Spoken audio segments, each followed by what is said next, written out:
Как се развива Благоевград през последните години?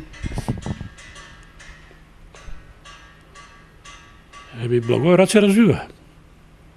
Пред очите на всички нас. Пред очите на всички нас. Добре се развива, сигурно. В правилната посока? Зависи какво разбираме под правилна посока. Аз съм за това да не отричам тия, които са били преди мене. Да надграждам. А ако има нещо, което не бива да се надгражда и върху него трябва да се надгради нещо и то не става като фундамент да бъде ликвидирано. Да дойде нещо друго, ново. Защото много е модерно сега да говорим, че Благоевград, ние ще го направим модерен, европейски, такъв град. Стига с този европейски град. Ние ви го направихме европейски и ви го дадохме. Готов европейски град. Кой как дойде на власт, започва да го прави европейски. И вече Европа няма въпрос. Европа почна да излиза от границите на Благоевградска община. Все го правим европейски. Ние трябва да си държим и да си държим Благоевград да си остане благоевградски с достиженията на Европа, не европейски. Благоевград да си бъде благоевградски. Българския град, българския Благоевград. Това е. Ако сега бяхте кмет, какво бихте направили? Бих направил същото, което направих, когато бех кмет. Същото. Да повтарям, в книгата го има, като прочетете, ще видите. Нарочно написахме, включих в книгата големите, основните обекти, неща, които направихме за тия 6 години, да се знае, че това е направено. Защото не можеш да дойдеш и да присвояваш това, което другите са го направили. Пак казвам, надграждам. Уважавам тия, които правят. Уважавам това, което е направено. Ако нещо мога да помогна, съм готов да помогна. Да го направим за нас, за гражданите на този град тук и за тия, които идват тук. И ние, защото така, корпуса и така нататък. Не, пак го казвам и пак го заявявам. Ние направихме на времето 86-7 година Благоевград, го преустроихме не за дипломатическия корпус. Дошъл, минал, заминал.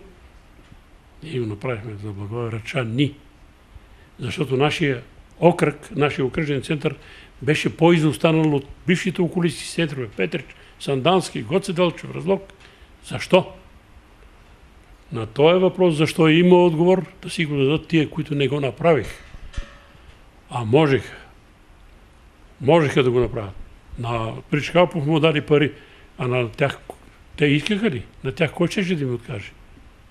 Защо те не го направих? Защо не поискаха пари? Може би нещо друго липсвало тогава, за да се хванат с това. Всеки можеше да получи с необходимите средства. И го направихме града. Ето. Едно искам само да кажа, че упреците, ако има упреци и има някакви упреци, към управата на града, може да има за някои неща, има основание. Но за по-голямата, някои такива критични бележки, които се отправят, гражданите нямат основание да критикуват ръководството на града. Защо нямат? Защото този град е техен.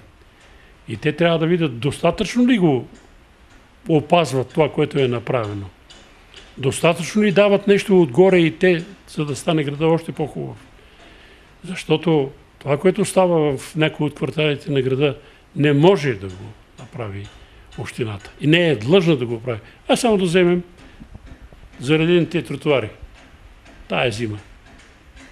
Общината ли, кмета ли трябваше да отиде да чисти пред един магазин и пред някакъв офис леда отпред? Това е задължение на тия, които са вътре в офис. Ама тръгват с санкции. Тия санкции. И как да го направят? Ще го направят и ги подкрепям за взискателност, защото това може да се опази само с обща грижа на всички граждани. А за младото поколение, това, което го има и някой вечер го има, сутринта го няма, да си помислят и училище, и семейство, и общественост, до толкова я има тази общественост. Оптимист ли сте за Благоевград? Да, оптимист съм за Благоевград. Макар че, нали знаете, че що е оптимист? Знаете ли? Недобре информиран песимист. Така че не съм песимист, аз съм оптимист. Но някак си трябва да си подадем ръка. Трябва да знаем, че това, което е от нашия джоб е взето, за да се направи. И че това, което днес е изчупено, утре няма кой да го направи, защо трябва да се чупи и така нататък. Има много неща, които трябва да се направят в училище, и в квартала, и в цяла България. А вие бихте ли упрекнали с нещо ръководството днешното на Благоевград? Не. Аз знам какво значи насред нощ може да се събудиш и да почнеш да ругаеш и кмета, и неговите заместници, и цялата управа. Без да имаш основание. И ще кажете, браво на това, той виж как критикува. Не, няма да ги критикувам. Аз знам какво значи да си кмет. Когато си гледаш отговорно задълженията, вършиш си работата, мъчиш се да направиш нещо, да донесеш тук повече в града.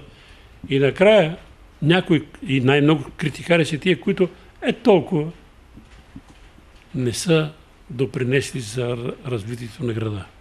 Много критикари, но за това, че ги има толкова много критикари, които не работят, те не са виновни. Виновни са други. И знаем кои са.